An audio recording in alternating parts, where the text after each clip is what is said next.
Bonjour, la paracha qu'on lira Be'ezrat Hashem ce Shabbat, parachat Tzav. Notre paracha, au moment que l'année elle n'est pas bissextile, elle n'est pas me'ouberet, alors ça va être Shabbat Agadol comme cette année. On est Shabbat Agadol Be'ezrat Hashem, parachat Tzav, Shabbat Agadol.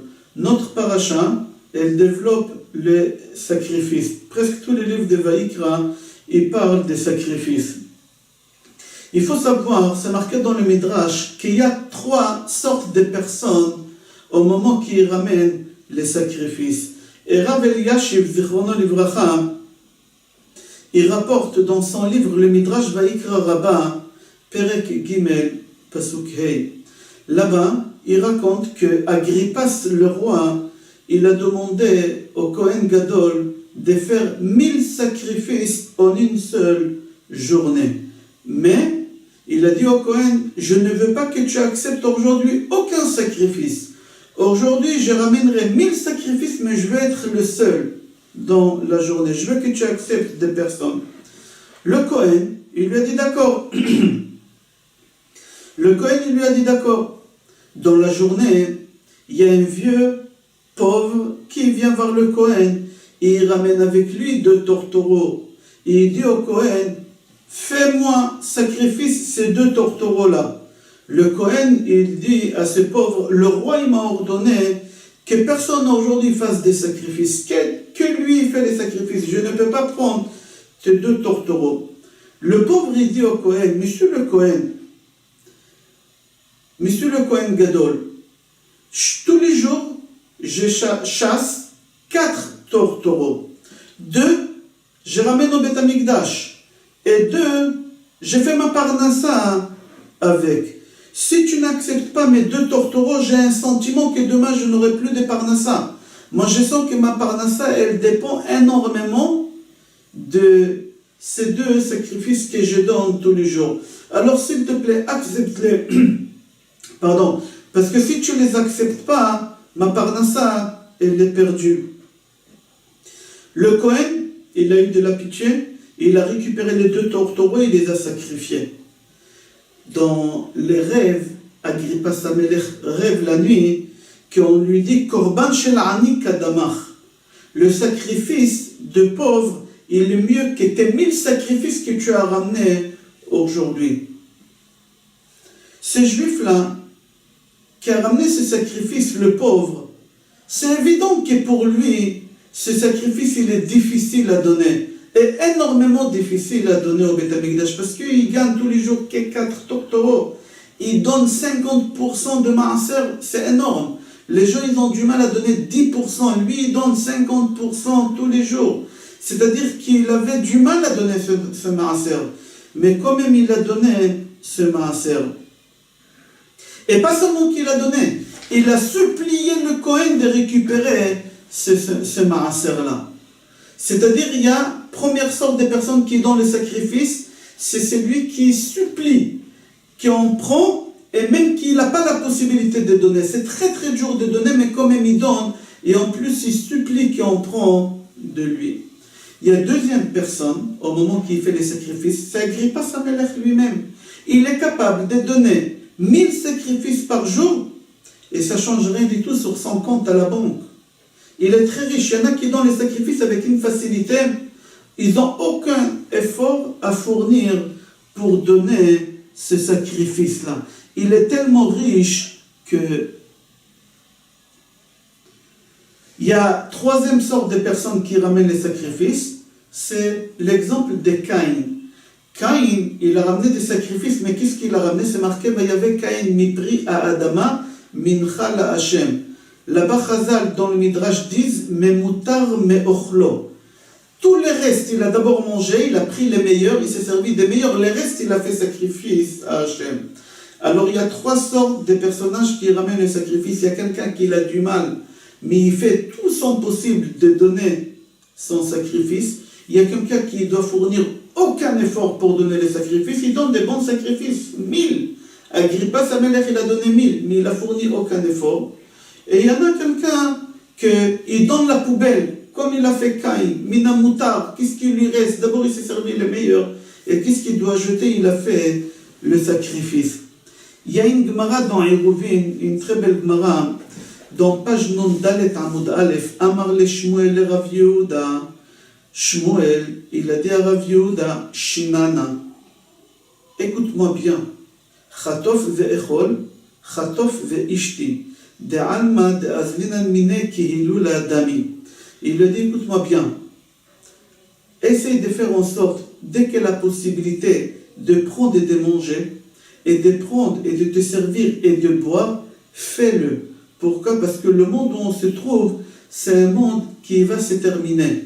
Et il lui dit, Dami qui est Lula. Le monde où on se trouve, c'est comme dans une salle de réception, une salle de mariage. Qu'est-ce qui se passe dans une salle de mariage? Au moment qu'on arrive dans la salle, au début de la soirée, vers 19h, alors on voit la rentrée de la salle avec des buffets magnifiques, avec des chandeliers, des lumières. Et nous, on est bien habillés, on est parfumés, on sent bon, on est tout frais pour passer une nuit extraordinaire. C'est un enfant au moment qu'il vient au monde. Il est tout jeune, il est tout frais, il sent bon. Il a le monde devant lui, comme on dit. Plus on avance dans la soirée, plus la salle, elle se salit. La nourriture sur la table, il salisse la nappe. Notre corps, il est fatigué, on a envie de rentrer chez nous pour dormir.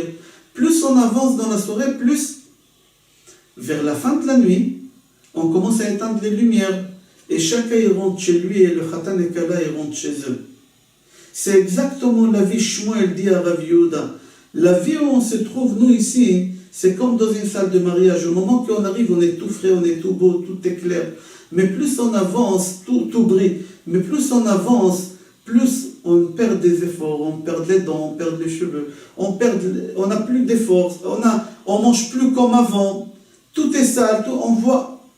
Et plus on avance, à la fin, la Neshama, elle quitte le corps, la salle de mariage, et le Khatan et Kala, ils rentrent chez eux. Qui c'est le Khatan et Kala? Ceux qui ont fait les Kiddushim. La Gdusha, c'est la Neshama qui elle retourne chez Akadosh Baruch Hu. C'est marqué, Adam qui akriv mikem korban la Hashem mina behema mina bakar mina tzon tekrivu et korbanchem. On apprend de ce passouk-là, au moment qu'un homme veut ramener des sacrifices, il faut qu'il ramène des sacrifices et en même temps il ramène une partie de lui. Pas seulement ramener des sacrifices, il ramène aucune partie de lui. Et qu'est-ce qu'il doit ramener une partie de lui? C'est marqué, au moment qu'il met la masse ou la tête de l'animal, avant qu'on fait la shrita, il doit comprendre et penser et imaginer que tout ce que l'animal va passer, c'est lui qui devait passer, c'est l'animal qui passe à sa place. Au moment qu'on fera la shrita, il doit sentir que c'est lui qu'on devait lui faire la shrita. Au moment qu'il regarde comment le Kohen il jette le sang des sacrifices, il faut qu'il sache que c'est comme ça qu'il devait faire avec sang. C'est pour ça qu'Akadosh Baruch Hu, il a accepté le sacrifice de Hevel. Parce que Hevel, il a ramené une partie de lui au moment qu'il a ramené le sacrifice. Comme c'est marqué, Vehevel hivi gamhu mikorbanot tsono. Hu, c'est-à-dire quoi? Hu, une partie de lui, il a donné comme sacrifice. Akadosh Baruch Hu, il a accepté son sacrifice. Puisqu'on a parlé de la Gemara Eruvin concernant Shmuel et Rav Yehuda, j'aimerais ramener qu'est-ce que Chafetz Chaim lui donne un exemple à lui par rapport à une salle de mariage et à la vie de tous les jours de l'homme. Le Chafetz Chaim dit, un jour il y a un bonhomme qui est parti habiter dans un nouveau appartement, il s'est fait louer un appartement. Et le premier soir qu'il habite, il voit que le voisin dans l'immeuble d'en face, il a une fête, il est en train de faire une fête. Il y a la musique, les tables ils sont remplies de la nourriture avec une abondance extraordinaire. Des gens ils rentrent, ils sortent, des invités ils rentrent, ils sortent. Les gens ils dansent, il y a la musique, ils sont joyeux. Alors le nouveau voisin, il a souhaité dans son cœur à son voisin, Mazal Tov. Certainement il marie un de ses fils ou une de ses filles. Le lendemain soir, rebelote, la même chose. Les invités, la musique, la table, la nourriture, etc. Il a dit certainement c'est les Sheva Brachot, pendant les 7 jours on fait Sheva Brachot, tous les soirs certainement le papa, il a décidé de faire aussi Sheva Brachot de mariage de la veille. Ensuite, le 3e, le 4e, tous les jours c'est comme ça. Le 8e, il a dit combien de Sheva Brachot? D'accord, peut-être il a eu un bar mitzvah, peut-être, mais ça fait 15 jours, tous les jours. Il y a quelque chose ici, il faut que je comprenne qu'est-ce qui se passe là. voir son voisin qui habitait en face, il lui a dit, Baruch Hashem, vous avez une famille nombreuse, je vois tous les jours vous avez quelque chose à fêter. C'est vraiment Mazal Tov, extraordinaire. Alors le propriétaire, il lui a dit, tu t'es pas rendu compte que ce n'est pas les mêmes invités tous les soirs. Les invités d'hier soir, ce n'étaient pas les mêmes d'avant-hier, et celles d'avant-hier, ils n'étaient pas d'avant-hier, ce n'est pas les mêmes. Tous les jours, c'est des nouveaux invités. En 2 mots, ce n'est pas une maison. C'est une salle de mariage, c'est une salle de réception ici. Tous les soirs, il y a un mariage, tous les soirs, il y a des invités, des nouveaux invités qui s'échangent. Celui qui a dansé hier ne dansera pas demain, celui qui a dansé la semaine prochaine, la semaine dernière ne dansera pas la semaine prochaine. Le monde, c'est exactement le Chafetz Chaim dit, c'est comme une salle de mariage. Chaque fois, il y a des nouveaux personnages qui dansent, c'est-à-dire qui prennent le centre de la vie et ils chantent et ils dansent et on parle d'eux. Et après, ils partent, ils ne sont plus là, il y a quelqu'un d'autre qui vient à sa place. Alors, Chafetz Chaim dit, tant qu'on t'a donné l'occasion de chanter et danser, chante et danse. On t'a donné l'occasion de manger, de boire, mange et bois. Chazal, la Gemara que j'ai citée tout à l'heure de Shmuel, qu'il a dit à Rav Yehuda, elle nous conseille Chatov ve'achil, Chatov ve'chete. Aujourd'hui, tu as la possibilité de danser, de manger, de boire. Alors, prends, mange, bois et profite. Tu as de l'argent aujourd'hui dans la tzedaka. Tu as aujourd'hui la force de t'asseoir et étudier. Assis-toi et étudier. Il ne faut pas repousser les choses parce que tu ne peux pas savoir si demain tu vas danser dans la même scène. Est-ce que tu auras la possibilité de danser? Chafetz Chaim, il continue, il dit, des fois un homme, il arrive à un mariage. Et il s'est rendu compte qu'il arrive en retard. Ils ont servi déjà le buffet, ils ont servi déjà le poisson, et là ils arrivent presque à la viande. Et il y a un des serveurs qui vient le voir et qui lui dit, je vous sers la viande. Et lui, il lui dit, non, je veux d'abord le buffet. Alors le serveur, il lui dit, d'accord, il s'en va. C'est évident que le serveur, il ne va pas revenir. Le serveur, il ne va pas recommencer la soirée pour lui. Le serveur, il n'a pas le temps de se disputer, de s'accrocher, de lui répondre. Et il lui dit, d'accord, il s'en va. Il y a tellement de serveurs là-bas que l'autre, il ne va pas se rappeler qui c'est. C'est une erreur, Chafetz Chaim dit. On t'a donné, on t'a servi quelque chose, prends-le, sers-toi, parce qu'à la fin, tu n'auras rien. Et à la fin, c'est ça qui s'est passé. Lui, il attend toujours le buffet, le premier buffet. À la fin, ils ont fini le buffet de dessert. Chafetz Chaim dit, dès qu'on te donne quelque chose, profite de cette chose-là, prends-la et fais-la. Et c'est lui qui ne profite pas. Au moment que le serveur il vient et qu'il lui propose quelque chose, c'est un imbécile. Parce qu'à la fin, même le dessert, il ne l'aura pas. Un homme qu'on lui a donné la possibilité de faire des mitzvot, d'étudier la Torah, et il ne profite pas de ça, c'est un imbécile. À la fin, même ça, il n'aura pas le temps de se servir. Pourquoi? Parce qu'Akadosh Baruch Hu, il va commencer à plier les tables, les chaises, et à balayer, à nettoyer la neshama et le corps de l'homme. On t'a proposé, profite, n'y repousse pas les choses au lendemain.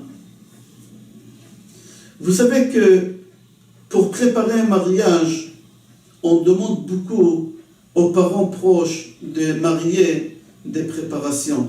Il faut qu'ils choisissent une date, il faut qu'ils courent entre les salles, entre les traiteurs, aller vérifier les chanteurs, la musique, les photographes, la robe des mariés. Il y a beaucoup de travail à faire. 3 mois avant, même 4 mois avant, les gens, ils commencent à se préparer et jusqu'à la fin, la belle soirée, la fameuse soirée arrive et les parents, ils ont du mal à monter les marches de la choupa tellement ils sont fatigués. Au moment de la choupa, le rabbin, il est là pour faire les kiddushin. Il demande à voir la bague. Il demande à voir la bague. Et le khatan, il est perdu. Et il dit, oh malheur, je ne sais pas où j'ai mis la bague. Je crois que je l'ai oubliée à la chambre de l'hôtel. Et la maman, elle se mêle. Et elle lui dit, c'est pas grave mon fils. Elle enlève sa bague, il lui dit, voilà mon fils, prends ma bague. On va faire avec.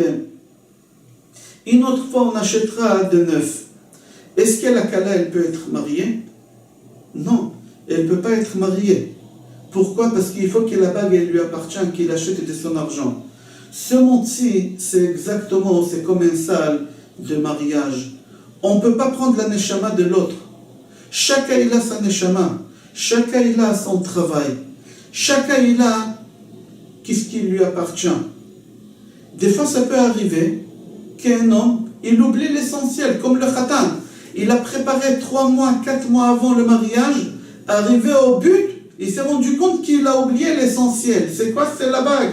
Et sans la bague, on ne peut rien faire, on ne peut pas se marier. Et l'homme, il a vécu dans ce monde, il a profité, il a tout fait, mais l'essentiel, il a oublié de prendre avec lui. C'est pour ça, dans notre paracha, on voit que les sacrifices qu'on doit les faire, il faut avoir la flamme allumée en permanence. Comme ça, c'est marqué dans Perek Vav, Pasuk Hei, je crois, que la flamme, elle doit être allumée en permanence. C'est-à-dire quoi, la flamme? Elle doit être allumée en permanence. L'homme, il doit être sur ses gardes en permanence. Dès qu'il voit qu'il a une occasion de faire quelque chose, il doit le faire et ne pas le rater et ne pas le pousser au plus tard.